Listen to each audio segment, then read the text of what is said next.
আমাদের রাজ্যের মধ্যে গত দিনে 6টা একলব্য স্কুল চালু ছিল।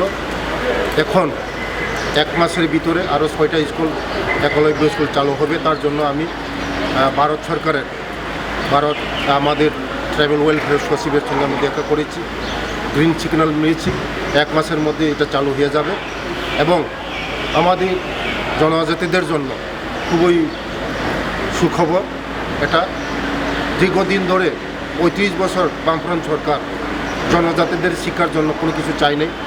এখন মোদিজি আসার পরে আমাদের রাজ্যের মধ্যে টোটাল 21টা একলব্য স্কুল হয়েছে এবং আগামী দিন আমাদের জনজাতিদের জন্য ডেভেলপমেন্ট করার জন্য যা যা লাগবে মোদিজি আমাদেরকে সাহায্য করে এবং আমাদের রাজ্যের যিনি মুখ্যমন্ত্রী প্রফেসর ডক্টর মানিক সিংজির নেতৃত্বে আমাদের সরকার জনজাতিদের জন্য শিক্ষা ছাড়া মানুষ উন্নতি হতে পারে না, জাতি উন্নতি করতে। তার জন্য আমরা শিক্ষার মধ্যে আমরা ডেভেলপমেন্ট চাই। আগামী দিন আমাদের